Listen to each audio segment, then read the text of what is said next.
Hoje nós estamos debatendo sobre a diabetes, como prevenir, como tratar.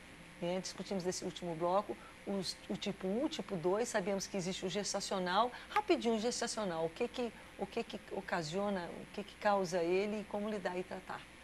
Bem, o diabetes gestacional é o que acontece na gestação. Na grávida. Né? Então, é um diabetes transitório, logo depois do parto, o diabetes desaparece. Só com a atenção de que essas mães têm risco mais elevado para o estabelecimento de um diabetes tipo 2 no futuro do que as que não então, é um sofreram alerta. o diabetes gestacional. Entendi. mas Ele pode é causar alguma complicação para o parto? Pode, se não for tratada. O neném pode nascer muito grande, né? Chama-se neném com os pés de areia. Isso de alguma forma afeta a criança depois Eu acredito que seja também um fator genético também. Pode passar uma predisposição para essa criança, esse bebê, ter um diabetes do tipo 2. E a cerebral, que eu nunca tinha ouvido diabetes falar? Cerebral? Diabetes cerebral é uma diabetes nova, tá? Porque... Ai, não é brincadeira não, é sério. Porque na intimidade do diabetes, tá, existe a resistência insulínica, tá?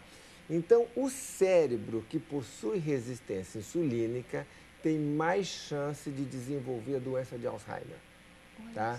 Então, existe uma relação entre resistência insulínica e doença de Alzheimer. Por isso que a doença de Alzheimer também é chamada de diabetes cerebral. Tá? Mas estamos no começo das pesquisas, mas esse conceito já foi estabelecida a correlação, entendi. Tem se firmado nas últimas décadas, nesse sentido. Vamos lá, prevenção. 1 quilo de prevenção, doutor? A prevenção começa pelo programa, né? Você sabendo que tem um componente hereditário, um componente genético muito importante, mas que você pode investir em estilo de vida, em qualidade de vida. O que seja qualidade de vida?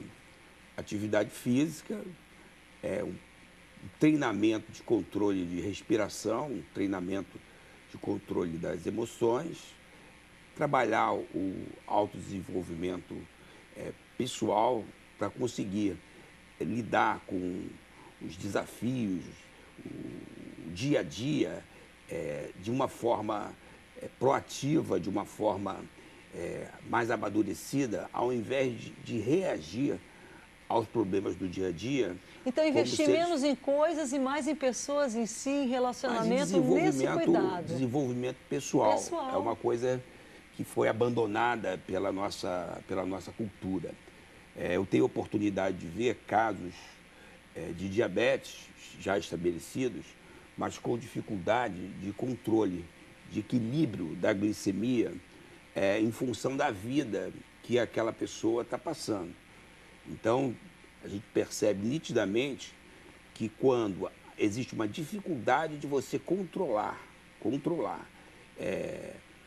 o estado, eu não considero nenhuma doença, eu considero um estado glicêmico, bem controlado ou mal controlado, para a gente ter mais a sensação de controle do problema. Então, quando não existe um bom controle, alguma coisa está errada naquela pessoa.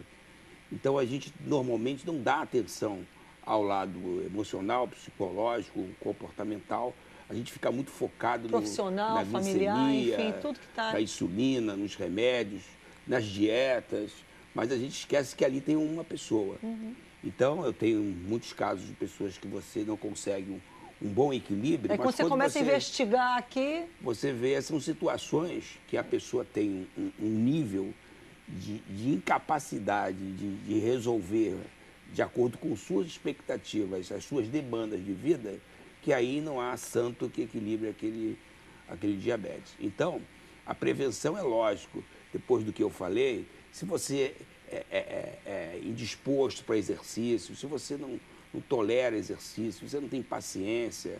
Essa desprogramação, esse desbalanceamento já ocorreu. Se você paga a academia e você não vai, você tem que começar a pensar que você pode estar precisando de algum tipo de auxílio no teu sistema de gratificação, de motivação.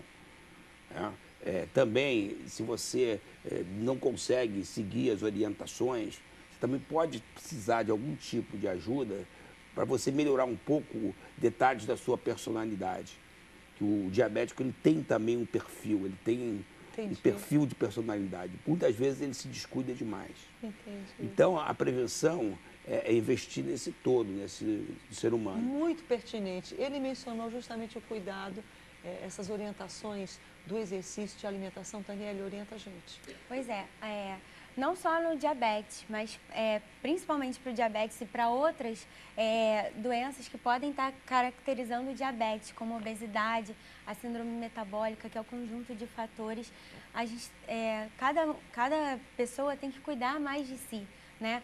Mudança de hábitos, tanto de exercícios quanto de alimentação, porque a gente hoje em dia, com o tempo, com o dia mais corrido, a gente esquece a nossa alimentação, a base da nossa alimentação. E a gente quer praticidade, quer coisas cada vez mais prontas. Exatamente. Coisas prontas, com baixa quantidade de fibras, muita quantidade de gordura, muita quantidade de açúcar, sal em excesso. A gente já come sal na alimentação sem saber que está comendo o sal. Então, assim, para uma prevenção e para a doença já instalada, a gente conseguir modificar isso, a gente tem que incluir na nossa alimentação. Como as fotos que apareceram, legumes, verduras, vegetais, frutas, e assim, grãos, oleaginosas de uma maneira geral, né, que são as frutas secas ou frutas desidratadas, que também são práticas, mas a gente acaba esquecendo disso. Não, a gente quer uma coisa rápida, aí come um biscoito, que a oferta está aí, o doutor falou, um custo mais baixo, a gente procura essas saídas. Então, não, priorizar cada vez mais uma alimentação mais saudável, né? Sem frituras de imersão, mais cruas. Ou até mesmo cozidas, mas cozidas na água e no sal, pouco sal. Pois entendeu? Grelhados, até cozido mesmo, ensopados, e não esquecer da quantidade de fibra, da ingestão de fibra, que é importante, que também modula a nossa glicemia. E o papel da gordura nisso? Quando eu mencionei a gordura agora há pouco, você deu um pulo. Não, mas gordura que eu falo é de fritura, gordura mas, por exemplo, de imersão. o brasileiro adora. Não, o churrasco é uma carne grelhada, é muito saudável. Mas aquela picanha, aquela capinha de gordura não pode. Aquilo não faz bem pra gente. Investir em gorduras boas, como azeite, a gordura das oleaginosas, nozes, castanha, abacate, açaí, é uma excelente gordura. Então, investir nessas gorduras que trazem benefício pra gente. Sem a tapioca e o açúcar, tá lá pro norte e pra cá. Gente, eles botam leite condensado no açaí pra gente. Então, a tapioca é um alimento... É igual colocar guaraná no café. Fala sério. A tapioca é um ótimo alimento. Só que as pessoas estão esquecendo da fibra. Então, a gente tem que associar sempre a tapioca com uma fibra. Aí tem um bom resultado. Um pedacinho de mamão, uma chia, uma semente, uma linhaça. Pronto, na própria tapioca. Na própria tapioca. Antes de colocar lá na frigideira, mistura um pouquinho na tapioca. Uma veiazinha lá, toda moídazinha, alguma coisa que dê a fibra. Exatamente. Perfeito. E o exercício físico, claro. Isso, as duas coisas têm que estar associadas. Aí a pessoa pode falar, eu não tenho tempo. Você tem que ter um tempo para cuidar de você. Porque se você não conseguir cuidar de você, ninguém mais consegue.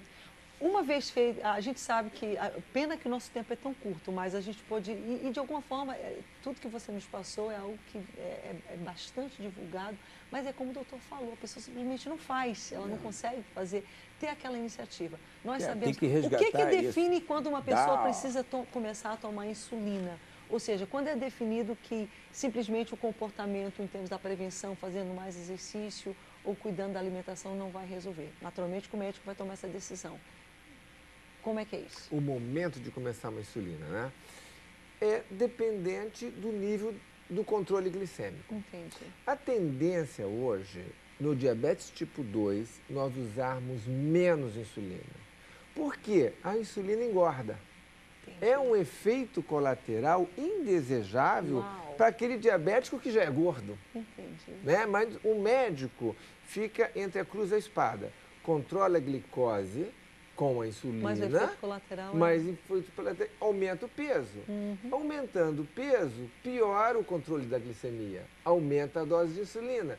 Então, quando se inicia um tratamento com insulina, De modo geral, o paciente com diabetes tipo 2, que já tem um sobrepeso ou peso, ainda ganha mais 4 quilos. Entendi. Como é que fica? A gente sabe também que já existem medicações, não independente Pois da é, insulina. essa é a grande mudança nos últimos 5 anos. Quer dizer, nós estamos insulinizando menos graças a medicações mais modernas para o controle da glicemia, que simultaneamente reduz o peso.